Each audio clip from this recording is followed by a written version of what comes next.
right. It is Friday. Why? Why? You'll have to ask like the Romans or something about that. Okay, so without further ado, I want to welcome Katie Wright, Dante Wright's mother, and his sister's here too, Destiny. So please come on up.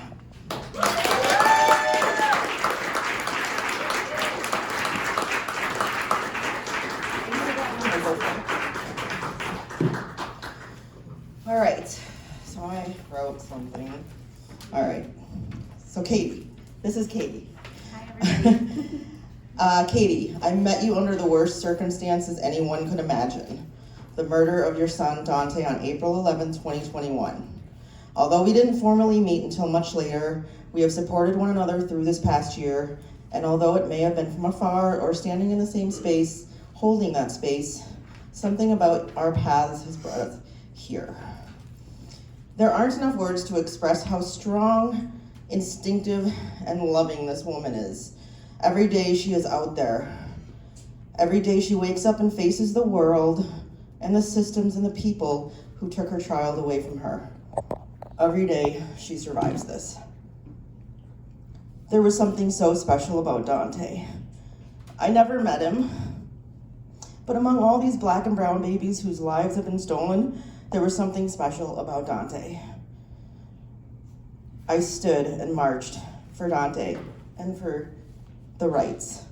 I went to jail for Dante and for the rights. And I will still stand and march, and I will go to jail. I'd rather not, but I will, for you and Dante. Something brings me to you and keeps me here with you. This is what community looks like. Welcome to Academic Arts. Okay.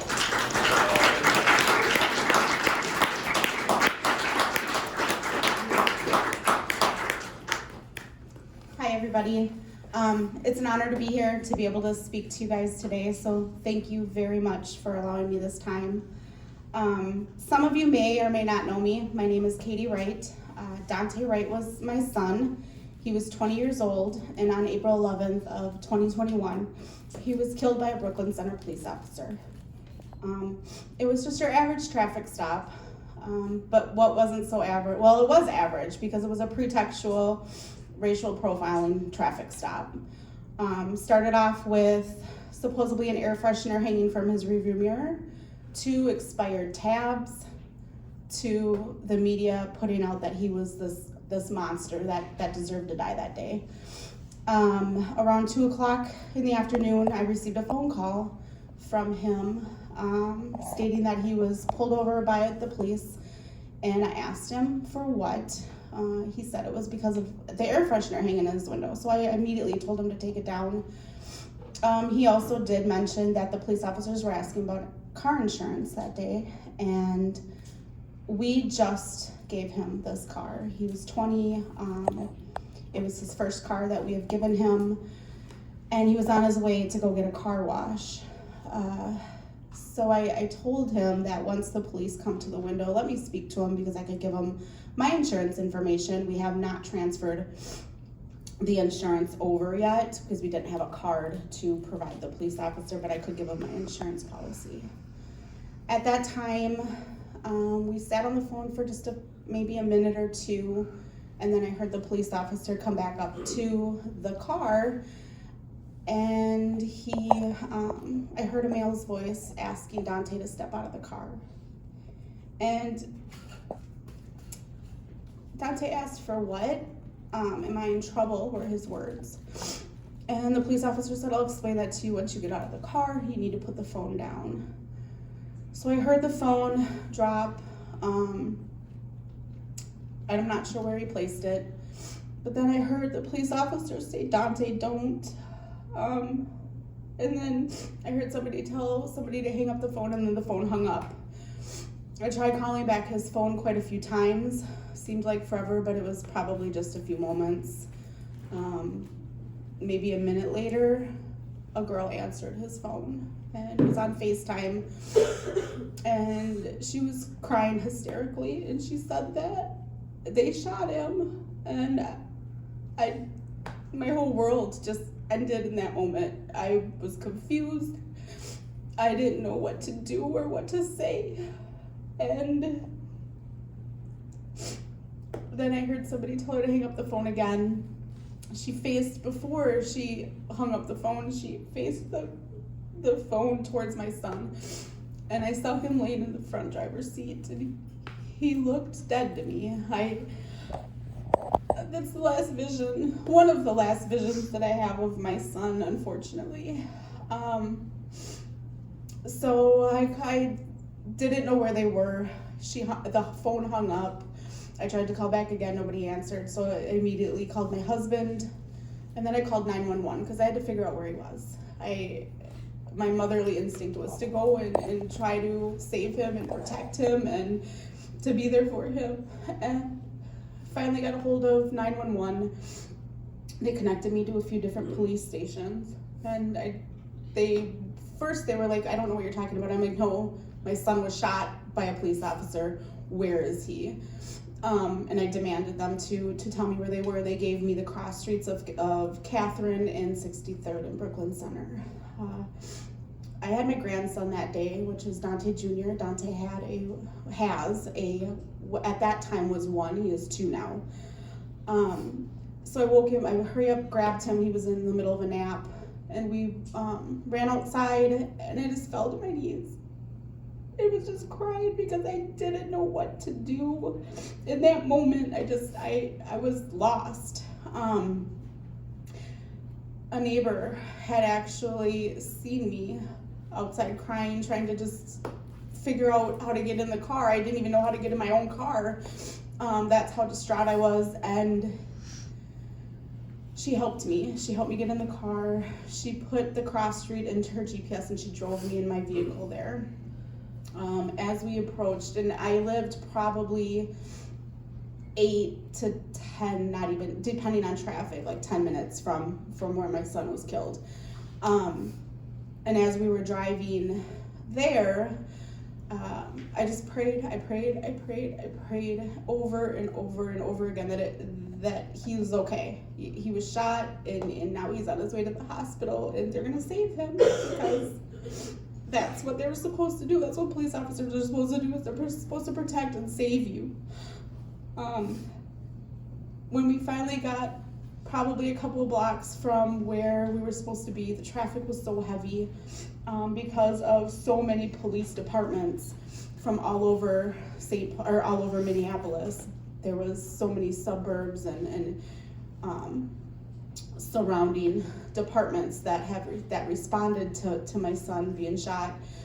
I got out of my car and I started running towards where I could see all the lights because we weren't getting there fast enough. I ran a few blocks, and then my car caught up to me with my neighbor in it, and I got back in, and then we got probably 2 blocks closer, and then I got out of the car and ran again, and I went into the tape, and when I got there, I seen a car accident. So I was just praying that it was a car accident, right? Like, there was 2 cars, I seen my son's car, but then when I looked on the ground,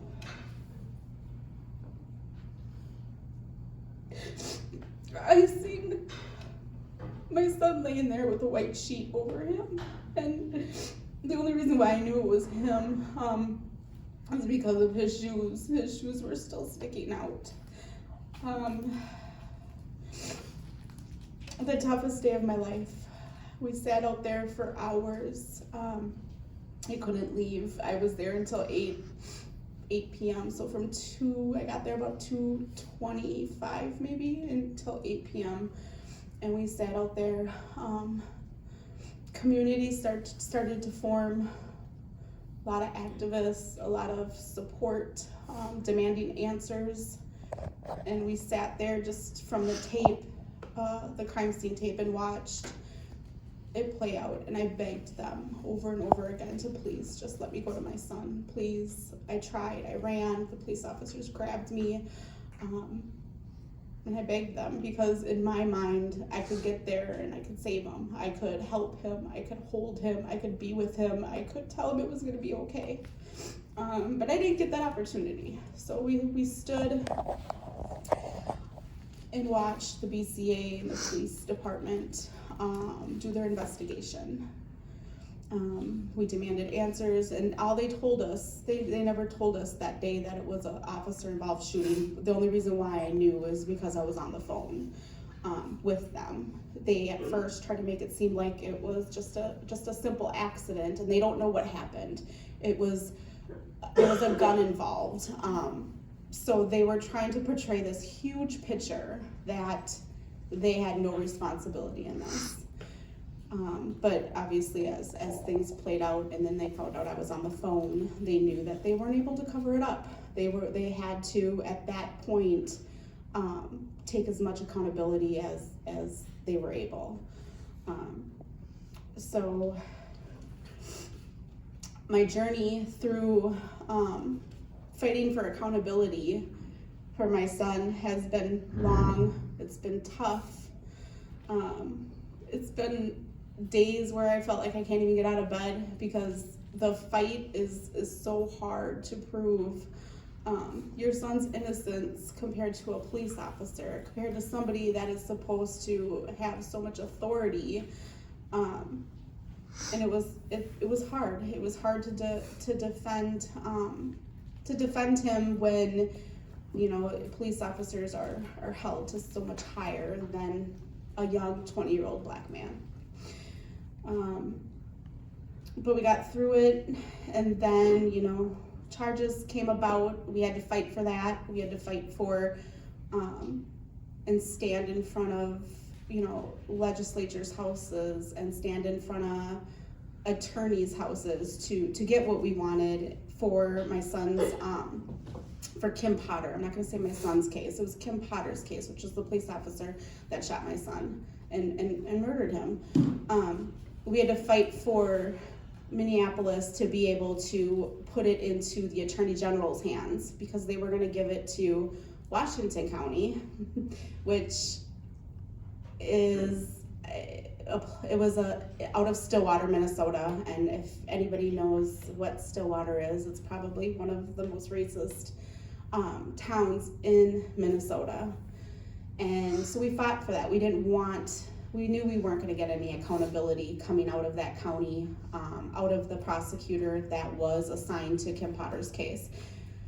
So that fight was hard, but we accomplished it. We got it to go to the Attorney General in Minneapolis in Hennepin County, and then the fight began to prove that this lady murdered my son. We didn't get the murder charges that we wanted. We ended up with manslaughter 2 was what it started out as, and then we fought even harder. No, you need to look at this. You need to look at it over and over and over again because she pulled her gun instead of her taser, which was all along her alibi. Well, I didn't mean to shoot him. I meant to pull my taser, and instead I shot him on accident. And I'm gonna say accident in quotations because that wasn't an accident. That was murder. And then, so then we ended up getting manslaughter 1, manslaughter 2 charges. And then we started the jury selection, and then we went through trial. And then we got to sentencing, which just happened on February 18th. And again, I was shown over and over again that I watch, you know, from other cases that there's 2 justice systems. There's a white justice system, and then there's a BIPOC justice system.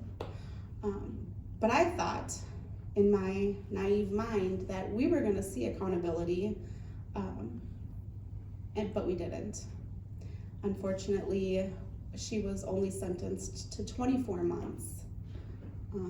I know numerous of people who are doing much more time for a traffic violation, that are doing much more time for a minor charge, not manslaughter, not taking a life. And unfortunately, she'll be able to come home in 16 months and be able to be with her children.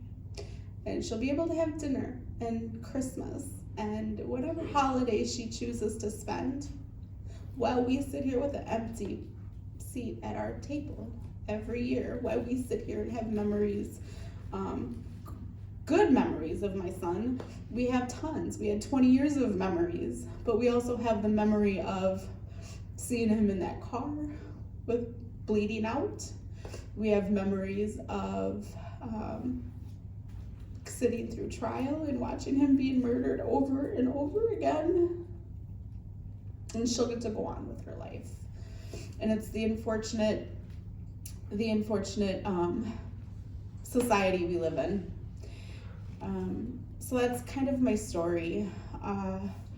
Going forward, I was thrown into, I wasn't an activist prior to this. I was a store manager, every day waking up and thinking life was just beautiful, rainbows and butterflies. But I was thrown into this life, the activism life, protesting and standing up for what's right.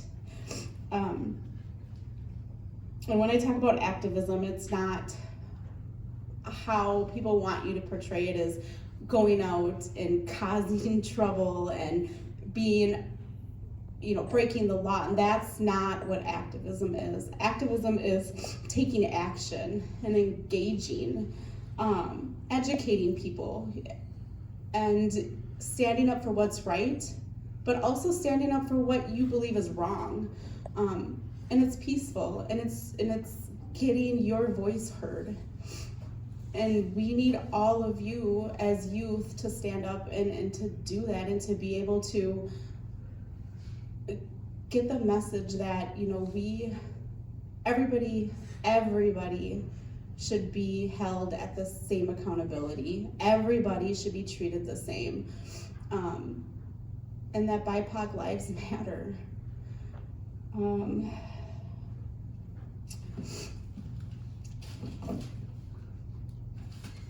Another really big thing that I just want to say is pretextual traffic stops, they're real. And for most of you that are going to be driving, if you're not driving now, driving in the future, the laws, if you're a BIPOC, are completely different. There's 2 different rule books. And unfortunately, I didn't teach my son that because I thought he was white enough to be able to survive a traffic stop. So I'm begging all of you to please don't wait until it happens to you. Don't wait until it happens to somebody in your family, a friend, because it might not have hit home yet, but when it does, it hurts. And if you can prevent that just by making sure that you don't have an air freshener in your windshield, your blinkers work, headlights, all of these are pretextual stops that they will use to pull you over. And then to know what to do if you are in a traffic stop. Keeping your hands on the steering wheels, making sure that you are, when you reach for your insurance card or your driver's license, you're telling the police officer exactly what you're doing. Because unfortunately, the color of your skin seems to be a threat. And we gotta change that. And that is my fight going forward, is to making sure that pretextual stops don't end in death sentences. Driving while black doesn't end in death sentences. And that we, at the legislature level, you guys will be able to vote soon. We have to make sure that we're making educated decisions when we're going to vote. We need to get the right people in the right place at the right time to make the real change. So thank you.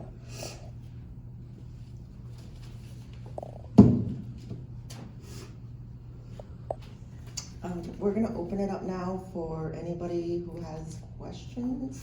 And if you could come up here, please, and just be brave and talk on the microphone.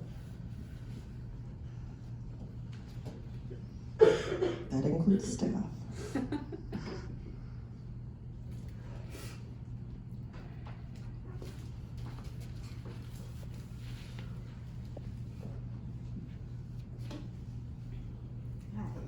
Hi, parent of a student here.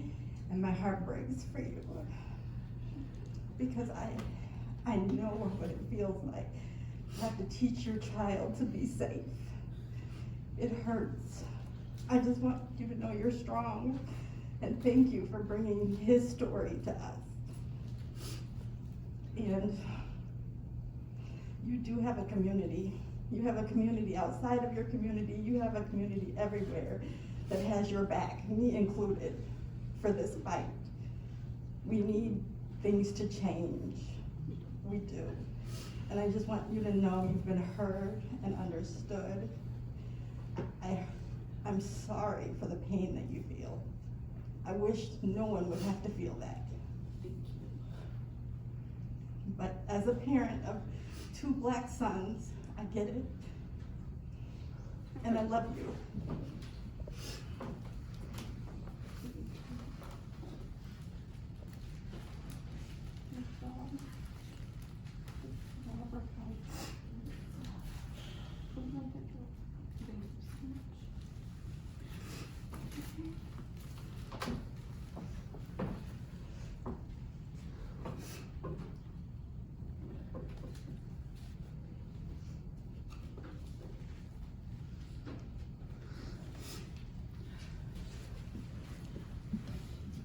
Thank you so much for coming in. I wanted to ask you, because we have a ton of really passionate students here at our school who want to get more involved, just what advice you might have for them of how they can get involved in this movement, or if they want to become activists in their community, what advice you might have for them?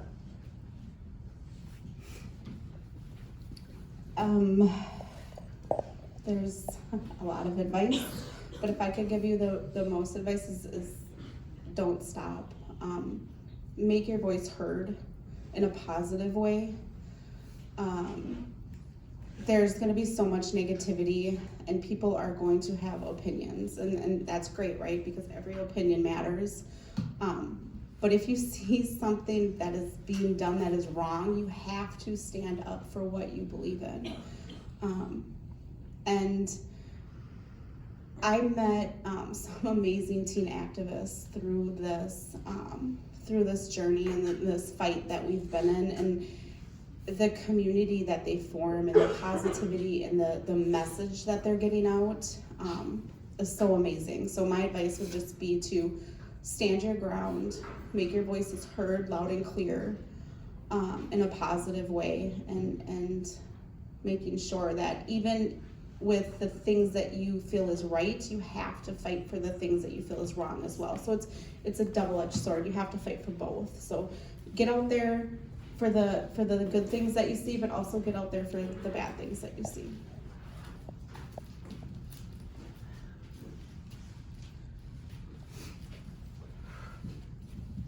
Hi. I just want to say from the bottom of my heart, thank you so much for sharing your heart and your story with your community. I know you have endured, you and your family, a lot of negative perspectives and thoughts and opinions about this, and so I'm curious, and there's other people behind me that have had to face similar things of just differences in opinions and beliefs, and I'm wondering, how do you protect your heart in that process? What do you do to protect your heart and your mental in that process?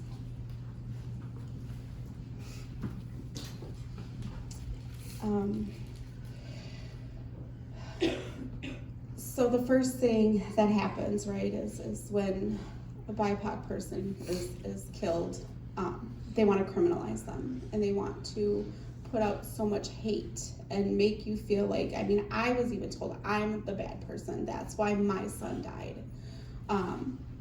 I parented him wrong, and he should have just obeyed the law. And what makes me get through those negative comments is the fact that I need to continue to fight so there are no more Dantes. I want to continue to fight for all of you, because you guys have a right to live. You have a right to drive. You have a right to exist and be heard, and that's what gets me through it. That's what makes me look at one message of negativity, but and the best thing is for every message that I get from a hateful person, I get thousands of positive messages, and that also helps. Community helps, support helps from our community, but what comforts my heart is just knowing that I'm able to do something and make a change, so that way your children, your children and your grandchildren will be able to drive and live and to be treated the same.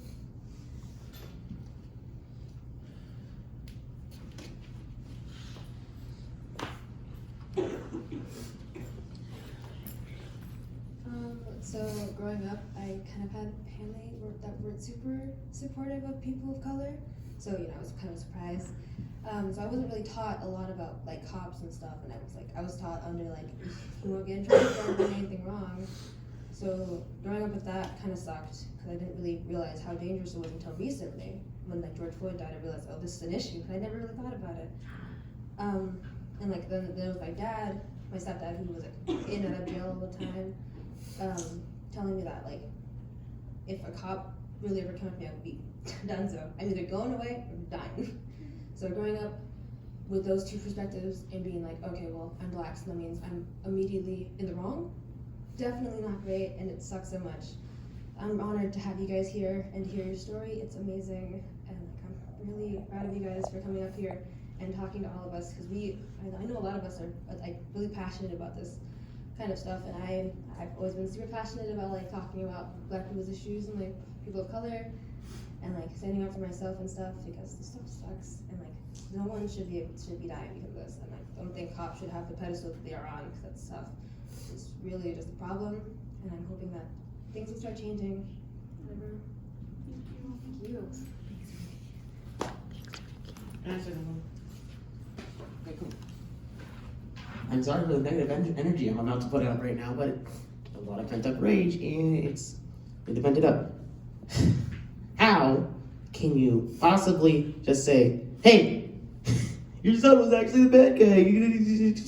How do you say that to a grieving mother? Just believe that you are correct. How do you do that? How do you possibly think you are right with that mentality? I do not like how the world is geared right now, and I'm so glad we can somehow change it. I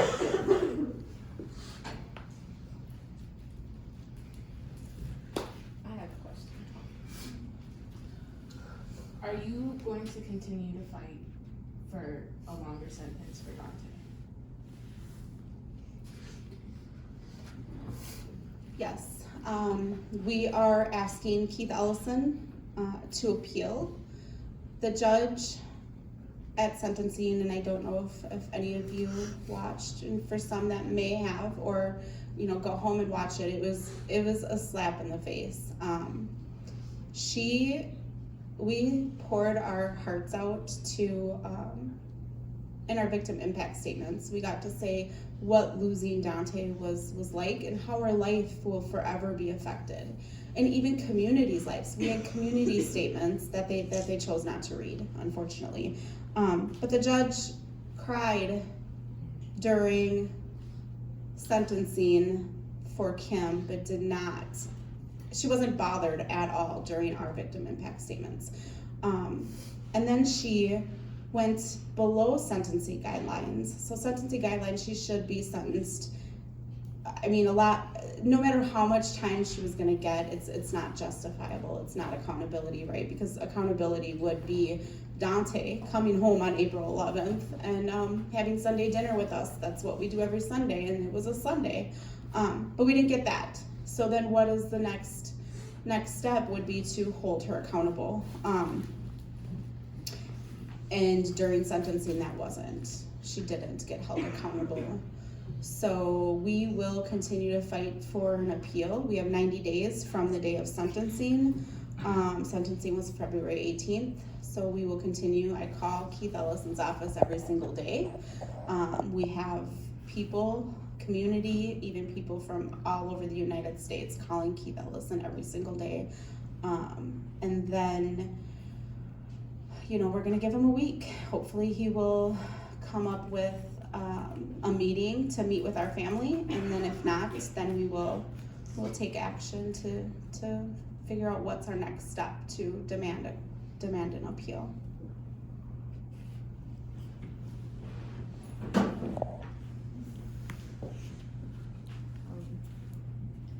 What would you say is like a way to trace what a politician is doing, or to find out what kind of politician they are?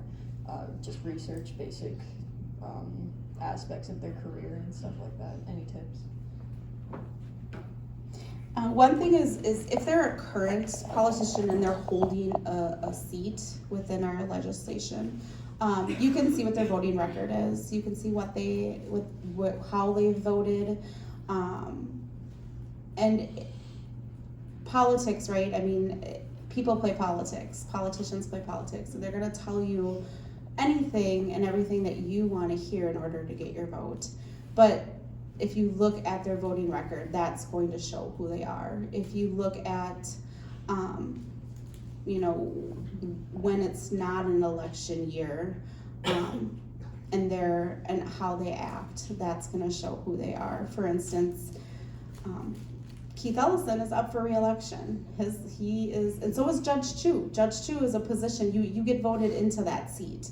And I think that is why sentencing went the way it did. I really feel that Keith played towards, you know, Black Lives Matter, the movement, our family, and people who believe police should be held accountable.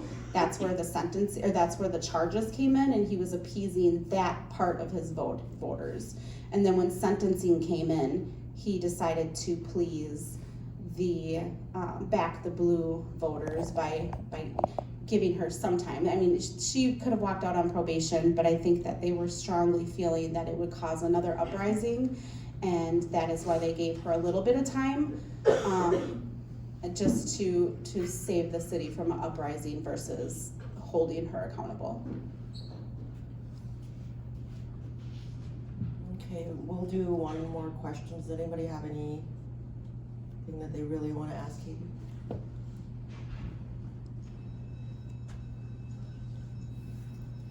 Can you share with us what Dante was like and how you think he would respond to what's happening today?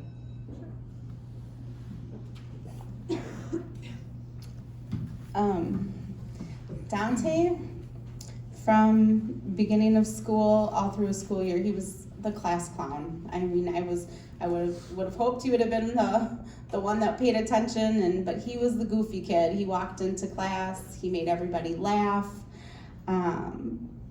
He definitely should have became a comedian in his adult years. He loved family. He would always make sure that we would get together for Sunday dinners. If we didn't, he would be like, "Mom, what are you cooking? Today's Sunday, don't forget."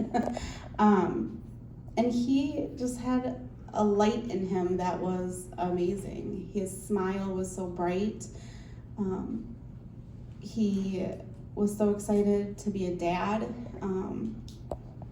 My son wasn't perfect. Nobody's perfect, but he was my son, and he was a good kid, and he really tried hard to make everybody's day special and bright. And if he was here today, he would definitely be. And for instance, when George Floyd was murdered, his first thing was, "Mom, what can we do?"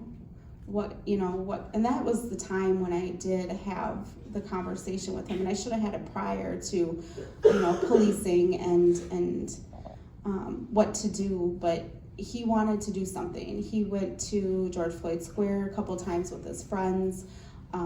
He was out there holding signs, and if he was here today, he would be right here with us, fighting for whoever's life was taken, and he would be standing up for what's right, and he would let everybody know that, we have to say something, and we can't stop until we don't have to fight anymore.